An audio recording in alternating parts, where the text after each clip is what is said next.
তরমুজের বাম্পার ফলন হয়েছে, কিন্তু সে অনুযায়ী কৃষক পর্যাপ্ত দাম পাচ্ছে না। অনেক কষ্টের ফসল, তারপরেও তারা অপেক্ষা করতেছে যে কখন একটু ভালো দাম পাবে।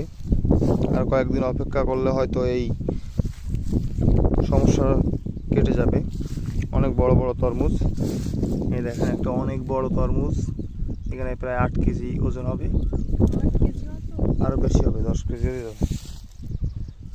এই দেখো কত তরমুজ, প্রচুর পরিমাণ তরমুজ। দেখেছো এখানে এক জায়গার মধ্যে কতগুলো, অনেকগুলো তরমুজ। এই দেখো এই পাতার ভিতরেও প্রচুর তরমুজ হয়েছে এবং খেতে অত্যন্ত সুস্বাদু। আমরা খেয়েছি অলরেডি, একটা তরমুজ তো পেকেই গেছে অতিরিক্ত। আমাদের ছোট তরমুজটা নিয়ে গেছে বাড়িতে।